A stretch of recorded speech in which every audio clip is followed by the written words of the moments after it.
에티오피아 여왕의 내시를 만났습니다. 그래서 복음을 전하고 세례를 베풀고, 그 사건이 사도행전 8장 26절부터 쭉 이어지는 사건입니다. 그리고 사도행전 9장부터는 또 다른 내용이죠. 어떤 내용입니까? 예수님 믿는 사람을 핍박하던 사울이 다메섹으로 가서 예수님 믿는 사람들을 잡아오려고 하다가 다메섹 도상에서 부활하신 예수님을 만났습니다. 그래서 변화가 일어나고 복음을 전하는, 이방인을 위한 복음을 전하는 사도로 변화되어지는 내용이 사도행전 9장 1절부터 31절까지의 주된 내용입니다.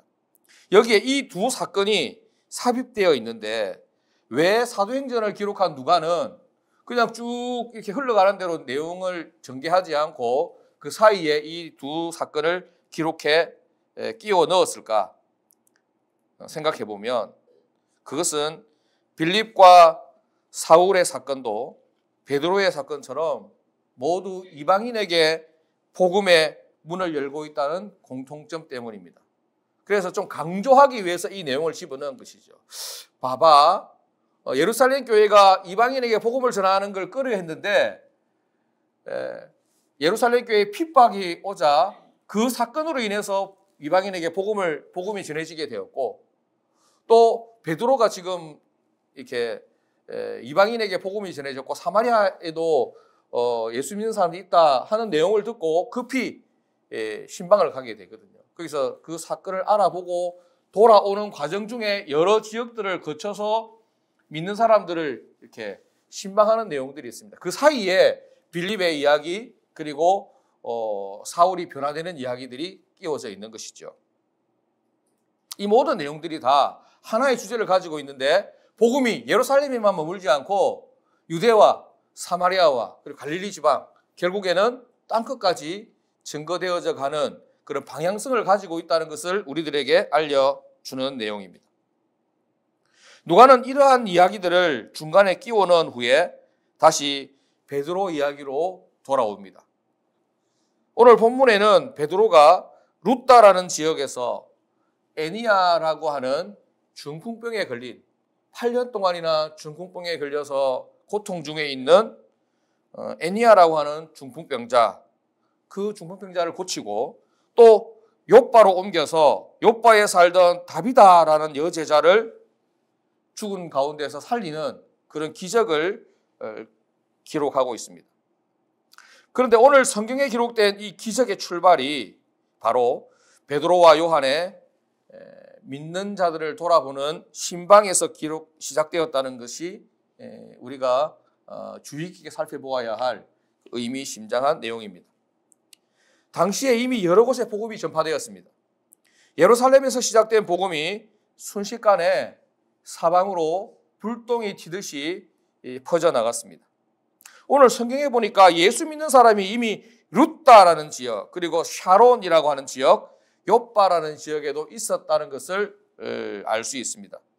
거기에도 성도들이 있었죠. 그렇기 때문에 베드로와 요한이, 그 중요한 인물들이 믿는 자들이 어떻게 믿음의 삶을 살아가고 있는지 확인하고 점검하고 또 위로하기 위해서 찾아가 보고 있는 것이죠. 사울이 다메섹이라고 하는 곳으로 예수 믿는 사람을 잡으러 갔다는 사건을, 그 사실들을 생각해 볼 때 다메섹이라는 지역에도 예수 믿는 사람이 있었겠죠. 이에 사도들은 흩어져 있는 성도들을 신방했습니다.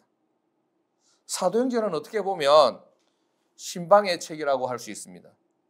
사도 바울의 1차, 2차, 3차 세계 전도 여행, 사도 바울은 이 1차에서 3차 세계 전도 여행으로 자기 온 인생을 불살랐는데, 이 모든 전도 여행이 다 사실은 신방의 의미가 있습니다. 사도 바울이 그 많은 편지를 썼습니다. 신약성경에 13권이 사도 바울이 기록하여 있는데, 그 13권의 성경이 다 편지로 이루어져 있습니다. 그 편지들은 모두 다 하나같이 성도들을 격려하고 또 위로하고 마귀의 시험에 빠지지 않게 하기 위해서, 믿음을 굳게 하기 위해 쓴 편지들입니다. 신방이라고 하는 것은 오늘날은 좀 낯선 표현이 되었습니다. 특히 우리는 또 신방이 좀 어렵습니다. 워낙 바빠서. 찾아갈 엄두를 못 내죠. 또 본인들도 집에 잘 안 들어가는데 목사가 어떻게 집에 가가지고 신방을 해요. 그래서 우리는 신방을 제가 불러서 하잖아요. 예, 카페로 오십시오. 교회로 오십시오. 신방은 지체를 돌아보는 것이고 사랑과 관심의 표현입니다. 그리고 또한 우리가 중요하게 알아야 할 사실은 이 신방이라고 하는 것은 사도나 목사만의 전유물이 아니라는 것입니다. 예수님의 뜨거운 심장을 가진 믿음의 사람들이 연약한 형제들에 대한 관심으로 그들이 건강하게 믿음의 삶을 잘 살아가고 있는지, 혹시 어려움이나 시험에 빠진 것은 아닌지 염려하면서 찾아가는 것입니다. 우리 교회의 셀 모임을 통해서 이런 모습들이 건강하게 확장될 수 있기를 기대합니다. 베드로가 이렇게 예수님의 마음을 가지고 흩어진 성도들을 살피는 중에 애니아라고 하는 중풍병자를 만나게 되었습니다. 우리 주변에는 이처럼 우리가 도와야 할 사람, 위로해야 할 사람들이 많이 있습니다. 겉으로 볼 때는 뭐 아무 일 없이 잘 사는 것 같고, 인스타 보세요. 세상에 맛있는 건 지 혼자 다 먹는 것 같고, 세상에 행복한 일은 자기들만 다 누리는 것 같잖아요. 왜 그렇습니까? 사실은 상처가 많고, 사실은 못 먹고 살고, 사실은 힘드니까 어쩌다가 한번 맛있는 거 먹을 때 그 사진 찍어서 올리는 거예요. 어쩌다가 한번 좋은 데 여행 가니까 그거 평생 내가 늘 그렇게 누리는 삶인 것처럼 그렇게 해서 올리는 거예요. 그런데 그거 보는 사람들은 어떻습니까? 또 상대적 박탈감을 들죠. 나는 저런 거 못 먹어봤는데, 나는 저런 데 못 가봤는데. 요새 젊은 사람들이 그걸로 인해서 상처를 많이 받는다고 해요. 자기는 상처받는지도 모르죠. 그렇게 상대적인 상처를 받고 또 아픔을 가지고 살아가고 있습니다. 사실은 이렇게 꼭 신방이라고 하는 이름이 아니라도 사랑과 위로와 격려의 마음을 가지고 찾아가 보지 않으면 그 사람의 아픔과 또 연약함 그리고 말 못할 사정을 다 알 수가 없습니다. 이렇게 베드로와 요한이 사랑의 마음을 가지고 믿음의 사람들을 둘러보다 보니 애니아라고 하는 중풍병에 걸린 사람을 만나게 되었습니다. 베드로는 이렇게 신방을 통해 중한 병에 걸린 애니아라는 사람을 만나 그 애니아의 가장 긴급한 필요를 채워주게 됩니다. 오늘 우리가 읽었던 성경 말씀 사도행전 9장 34절, 35절 말씀을 우리 같이 다시 한번 읽어보도록 하겠습니다. 같이 읽어보겠습니다. 시작. 베드로가 이르되 애니아야, 예수 그리스도께서 너를 낫게 하시니 일어나 내 자리를 정돈하라 한데 곧 일어나니 루다와 샤론에 사는 사람들이 다 그를 보고 주께로 돌아오니라. 아멘. 이 필요, 애니아의 이 간절한 소원, 이 필요는, 이 병고침은 능력 많은 사도 베드로가 해결해 준 것이 아니라 사실은 누가 한 것입니까? 예수님께서 해 주신 것입니다. 베드로가 분명히 이렇게 말했잖아요. 애니아야, 예수 그리스도께서 너를 낫게 하시니, 예수님께서 너를 치유하시니, 예수님께서 너에게 기적을 베풀어 주시니 내 자리를 정돈하라. 우리 주님은 우리가 주님의 이름으로 문안하고 사랑을 베풀고자 하고 또 복음을 전하고자 할 때 이 베드로에게 나타났던 동일한 능력과 기적이 그 능력과 역사가 일어나게 하실 줄 믿습니다. 문제는 우리가 이런 베드로와 요한이 가졌던 이런 사랑의 마음으로 잘 다가가기가 어렵기 때문에 이런 기적이 나타나지 않는 것이죠. 우리가 베드로와 요한 하면 또 생각나는 사건이 있지 않습니까? 사도행전 3장에 성전으로 기도하러 올라가는 시간에 성전 앞에 앉아서 남에서부터 안전뱅이 된 사람 일어나 걸어라 이렇게 세운 사건이 있잖아요. 그와 마찬가지로 우리가 이러한 마음을 가지고 베드로와 요한의 마음을 가지고 그를 사랑하고 위로하고자 하는 마음을 가지고 우리가 주님의 이름으로 문안하고 찾아갈 때 주께서는 주님의 능력을 나타내 주신다는 사실을 우리는 기억해야 할 것입니다. 그 다음 또 하나의 사건이 있습니다. 욥바라는 곳에 살던 어떤 사람이 죽은 사건입니다. 그 사람은 다비다라고 하는 사람인데 36절, 37절에 그 내용이 나와 있습니다. 같이 한번 읽어보겠습니다. 시작. 요바에 다비다라 하는 여제자가 있으니 그 이름을 번역하면 도르가라. 선행과 구제하는 일이 심히 많더니 그때에 병들어 죽음에 시체를 씻어 다락에 누이니라. 아멘. 여제자라고 불리는 참 신실한 사람이었던 것 같습니다. 이 다비다라고 하는 사람이 죽었는데, 사람이 죽으면 이렇게 장사를 지내야 되잖아요. 장례를 치러야 되는데 다비다로부터 은혜 받은 사람이 너무 많습니다. 도움을 입은 사람이 너무 많습니다. 이 많은 사람들이 다비다를 떠나보낼 수가 없는 거예요. 이 사람에게 입은 은혜와 사랑이 너무 컸어. 그래서 이 사람을 깨끗하게 씻어가지고 다락에 누워놓고 베드로를 청합니다. 소문 듣자니 근처에 능력의 사도 베드로가 있다는 소식을 듣고 이 사람을 살려달라고 간청하는 것입니다. 우리가 이 다비다의 죽음을 보면서 선행과 구제를 굉장히 많이 했다고 하는데, 아무리 선행과 구제를 많이 해도 나이가 들고 병들면 죽게 되는 것이 우리 인간의 본질이고 우리 인간의 운명이라고 하는 사실을 다시 한번 보게 됩니다. 죽는 데는 순서가 없다고 하지요. 젊어서도 죽습니다. 이번 주간에도 또 안타까운 소식이 또 있었습니다. 우리가 잘 알지는 못하지만 우리 주위에, 우리 단골에 카페 단골에 또 지인인데, 저도 사실은 거기 한 가봤거든요. 그 김밥이 맛있다고 해서 김밥집인데, 새 출발 가정을 새로 꾸리고 가게도 새로 오픈하고 열심히 교회 봉사하고 살려고 하는데, 한순간에 그렇게 또 하나님의 부름을 받는 사건이 또 있더라고요. 보니까 알고는 있지만, 우리가 다 알고 있었는데 또 그 사건을 주위에서 보게 되면 또 나름 충격을 받게 되고, 이렇게 황망하구나.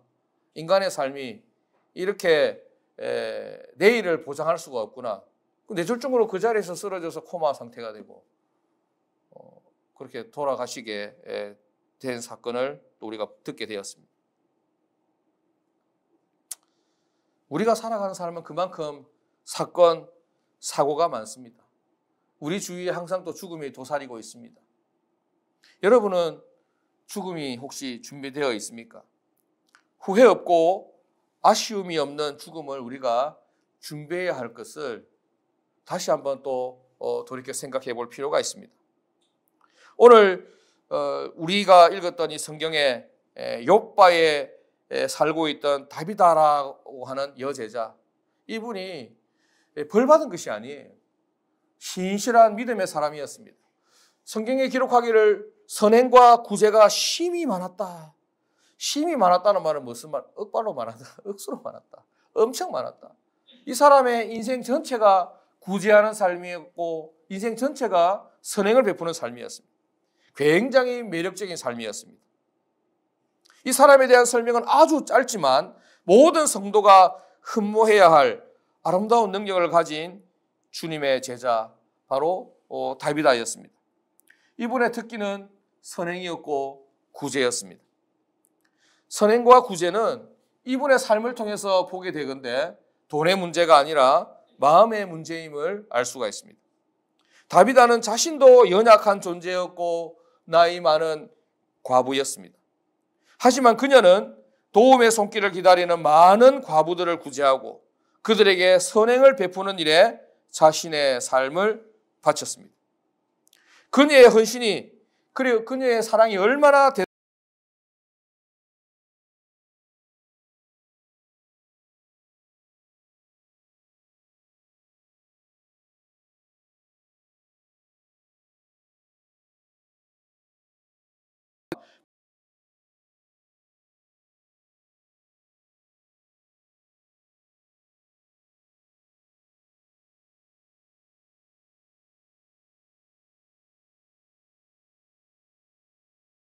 있을 때에 지은 속옷과 겉옷을 다 내보이거든요. 이 다비다가 우리에게 이 옷을 지어줬습니다. 우리가 가난하고 힘들고 어려워서 속옷도 제대로 못 입고 제대로 된 옷도 못 입고 사니까 자기가 다 손수 지어서 우리에게 입혀주고 우리에게 은혜를 베풀어 줬습니다. 그러면서 울면서 이 다비다에게 새로운 생명을 불어넣어 달라고, 살려달라고 기도하는 것입니다. 사랑하는 여러분, 다비다는 비록 많은 재산을 가진 것도 또 많은 지식을 가진 것도 사회적 명성을 가진 사람도 아니었습니다.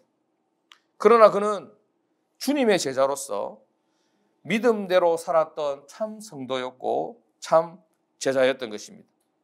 사람이 무엇을 믿느냐만큼 중요한 것이 바로 자신이 믿는 대로 살아가는 것인 줄로 믿습니다.